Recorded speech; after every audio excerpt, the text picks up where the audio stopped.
আমরা শুধু চাঁদাবাদের রাজনীতি, সন্ত্রাসের রাজনীতি চাই না। যদি সেই রাজনীতি আমাদের মধ্যেও কে করে, তাদেরকে আপনারা প্রত্যাখ্যান করুন। আমরা দেখেছি যে গত 15 বছর আমাদের দেশে উন্নয়নের গল্প শোনানো হয়েছে, কিন্তু আমরা দেখেছি যে এই উন্নয়নের সুফল সাধারণ মানুষ পর্যন্ত চায় নাই। আবু সাঈদ মুগ্ধ, জুলাই শহীদ স্মরণে, আবু সাঈদ স্মরণে, মোহাম্মদপুর জুলাই গণ অভ্যুত্থানের প্রতিরোধের অন্যতম জায়গা ছিল। আমাদের অনেক ভাই এখানে শহীদ হয়েছেন, অনেক বোনেরা, অনেক ভাইয়েরা এখানে আহত হয়েছেন, রক্ত দিয়েছেন। আমরা যে এই প্রজন্ম, আমাদেরকে লড়াই করতে হয়েছে, জীবন দিতে হয়েছে, আমাদের তো এতটুকু প্রত্যাশা যে সামনের বাংলাদেশে আমাদের ভাই বোনদের আর জীবন দিতে হবে না। আপনার সন্তানদের, আমাদের ভাই বোনদের, আমাদের সন্তানদের আর লড়াই করতে হবে না। বারবার আমরা জীবন দেওয়ার জন্য রাস্তায় নামতে চাই না, কিন্তু আমাদের ইতিহাস বলে আমাদেরকে বারবার রাস্তায় নামতে হয়েছে। আমরা চাই যে এবারের যে গণ অভ্যুত্থান, সেই গণ অভ্যুত্থান সফলতার দিকে যাক। আমাদের যে শহীদদের আত্মত্যাগ, আমাদের যে শহীদদের আকাঙ্ক্ষা, গণ অভ্যুত্থানের আকাঙ্ক্ষা, সেটা বাস্তবায়নে আপনারা সবাই কাজ করবো একসাথে ইনশাআল্লাহ। যারা বৈষম্য বিরোধী ছাত্র আন্দোলন নেতৃত্ববৃন্দ রয়েছেন, যারা এলাকা এলাকায় এখনো কাজ করছেন, তাদেরকে আন্তরিকভাবে ধন্যবাদ জানাই এবং কৃতজ্ঞতা জানাই। আপনাদের প্রতি আহ্বান থাকবে, আপনারা মানুষের পাশে দাঁড়ান, নাগরিকের সমস্যার সমাধান করুন।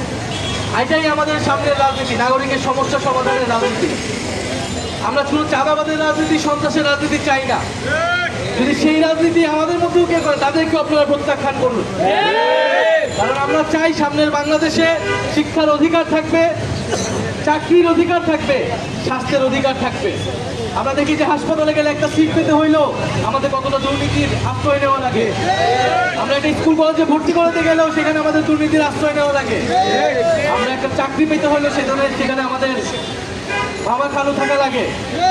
আমরা কিন্তু রক্ত দিয়েছি একটা নতুন বাংলাদেশের স্বপ্নে, যেই বাংলাদেশে বৈষম্য থাকবে না, যেই বাংলাদেশে ইনসাফ প্রতিষ্ঠা হবে, যে বাংলাদেশে গণতন্ত্র থাকবে, মানুষ কথা বলার অধিকার থাকবে এবং মানুষের ভাগ্যের পরিবর্তন হবে, মানুষের অর্থনৈতিক উন্নয়ন ঘটবে। আমরা দেখেছি যে গত 15 বছর আমাদের দেশে উন্নয়নের গল্প শোনানো হয়েছে, কিন্তু আমরা দেখেছি যে এই উন্নয়নের সুফল সাধারণ মানুষ পর্যন্ত চায় নাই, শ্রমিকের পর্যন্ত চায় নাই, রিক্সাওয়ালা পর্যন্ত যায়নি। নিম্ন মধ্যবিত্ত মানুষের জীবনে উন্নয়ন ঘটেছে কতিপয় বড় লোকের, কতিপয় মাফিয়ার, কতিপয় দুর্নীতিবাজের। এই সকল দুর্নীতিবাজদের বিচারের আওতায় আনতে হবে। এই সকল মাফিয়ারা যারা পালানোর সুযোগ করে দিয়েছে, তাদেরকেও বিচারের আওতায় আনতে হবে। জুলাই গণ অভ্যুত্থান থেকে আমাদের জন্ম হয়েছে, আমরা সেখান থেকে একটা নতুন রাজনৈতিক দল গঠন করেছি। আমরা হাঁটি পা করে এগোচ্ছি, আপনাদের কাছে যাচ্ছি, আপনাদের দরজায় পৌঁছাবো। আমরা আপনাদের কথা শুনতে চাই, আমরা আপনাদের কথা শুনে আপনাদের সমস্যাগুলো নিয়েই কাজ করতে চাই এবং একটা ভবিষ্যৎমুখী রাজনীতি করতে চাই। সেই রাজনীতি করতে আপনারা আমাদেরকে সহায়তা করবেন, আমাদের পাশে থাকবেন, আমাদের ভুল ত্রুটি হলে ধরিয়ে দেবেন, আমাদেরকে সমালোচনা করবেন এবং সর্বোপরি আমরা একসাথে এই দেশটাকে গড়ে তুলছি। কারণ আমরা মনে করি এই দেশটা আপনার, এই দেশটা আমার, এই দেশটা যিনি শহীদ হয়েছেন ওনার, এবং একটা মানুষের জীবন দেওয়া কোনো সহজ ব্যাপার নয়।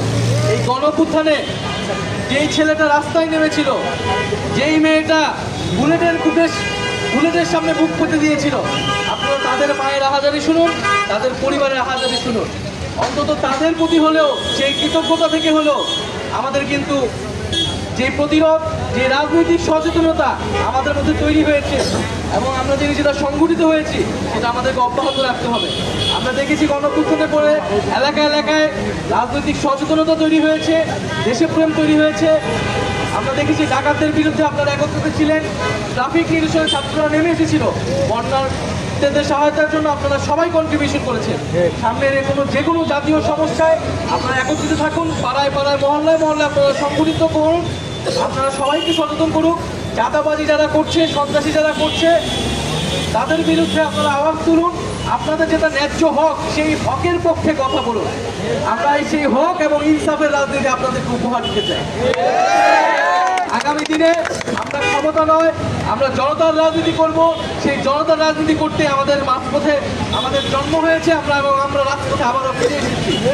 ইনশাআল্লাহ আমরা আবারও আপনাদের সাথে একত্রে সকল সমস্যার সমাধান করে একটা বৈষম্যহীন গণতান্ত্রিক এবং সংস্কারের পক্ষে একটা বাংলাদেশ, সেই বাংলাদেশ আমরা বিনির্মাণ করব।